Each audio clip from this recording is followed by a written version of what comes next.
Iran could get paid $300 billion to end the war. This is coming to us from the New York Times, who say the proposed US-Iran peace deal includes a $300 billion reconstruction fund for Iran. Per the New York Times, this program is being called an international investment fund, which the US would facilitate in the final deal. Okay, so this comes as Iran demands reparations to end the war.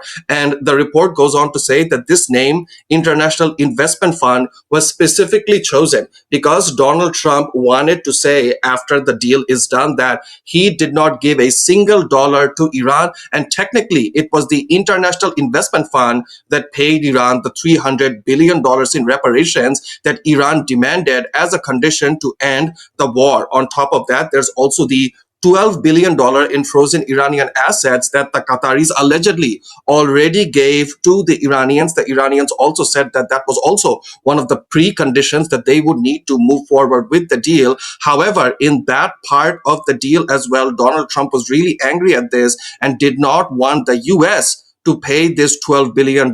And so he did it through the Qataris. So once again, Donald Trump could say, when all is said and done, that he technically did not pay Iran a single dollar. As you can imagine, this hurts the Israelis and Israel supporters a lot. So this is a very pro-Israeli OSINT news account which covered the story, and it says, New York Times claims the US-Iran draft deal includes a $300 billion investment fund for Iran.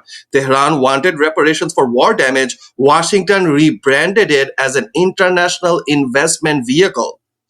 Witkoff and Kushner floated the idea, and this part is weird, okay?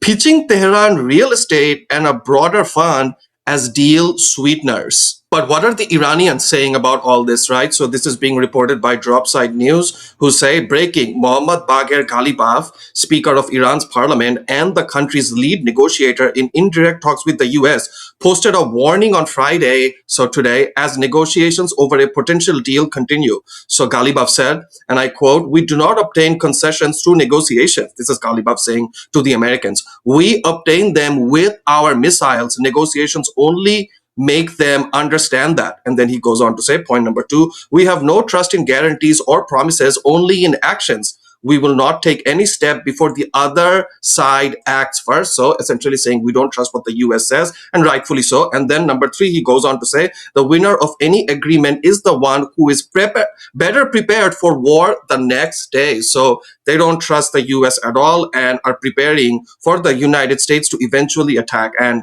this is what Dropside News has to say about this, which says, and I quote, the Post aligns with what an Iranian official told Dropside's Jeremy Scahill on Thursday, that while a final draft MOU, Memorandum of Understanding, exists, Iran has zero trust in Trump or the US and cannot rule out further strikes and will not consider Trump's decision as definitively finalized until the financial markets close at the end of the week. So the Iranians know the game. The Iranians know that Donald Trump and his cronies are playing the markets, using American media, especially Axios, to say that they're very close to a deal, even though they're not too close at all. And all of this is to just pump and dump the markets. And anyone who's been following the war, even for 30 seconds, knows that this has been happening for days now, right? And then Dropside goes on to say, Ghalibaf, a former IRGC general who was re-elected as parliament speaker this week with 235 votes. So this is really important, which shows that the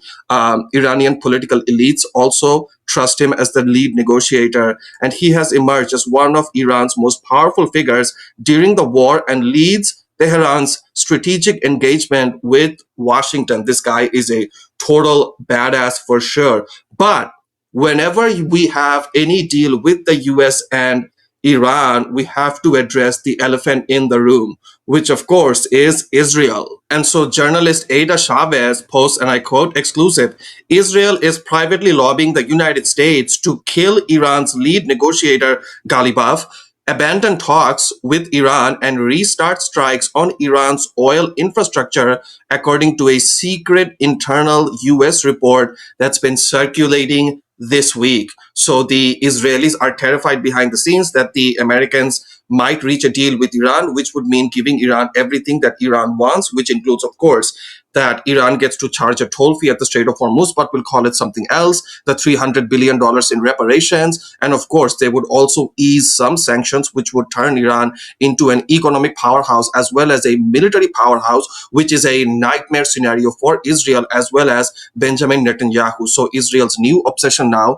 is to assassinate Galibaf, and the Americans already really dislike Galibaf because he's a stone cold troll and has been trolling JD Vance, Donald Trump, and the American elites, calling them the Epstein class and just making fun of them relentlessly. And so the Americans secretly would love to assassinate him, and the Israelis are also trying to kill Galibaf. And where is Donald Trump when all this is happening? Well, he seems to be negotiating himself because he posted this gigantic Truth Social post. He basically says that the naval blockade that the US had against Iran is being lifted. Ships stuck in the strait can start moving. But the rest of Donald Trump's tweet is filled with complete falsehoods. He says that Iran must permanently give up their nuclear weapons. And the Iranians have said that the nuclear negotiation is off the table before they get the money, and there is ceasefire in Lebanon.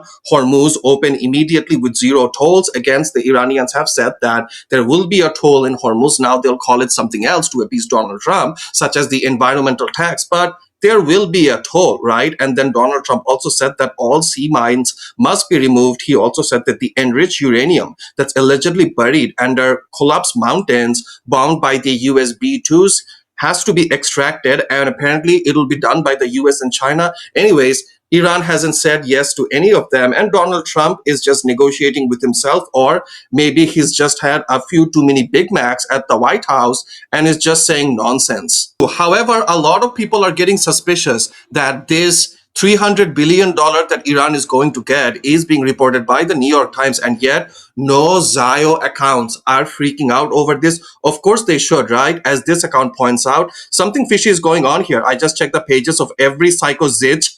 I guess that's an abbreviation for Zio bitch. Anyways, she goes on to say, I could think of, and there's not a single meltdown happening over the $300 billion that Iran will receive. Lindsey Graham is literally posting about how awesome Tim Scott is, which means Donald Trump told him something in private, which makes him keep his cool. Now, this could mean that Donald Trump has said that even though they're saying this in public, and it could be that Donald Trump has already decided that maybe they want to assassinate Galibaf, or it could be that he's told the Zios and the warmongers in Washington that don't worry, let the World Cup happen. We'll act like a deal has been reached. And as soon as the World Cup is over, we'll go and restart the war with Iran once again. Anyways, a lot is happening right now. If you've enjoyed this video and this update, make sure you like and subscribe.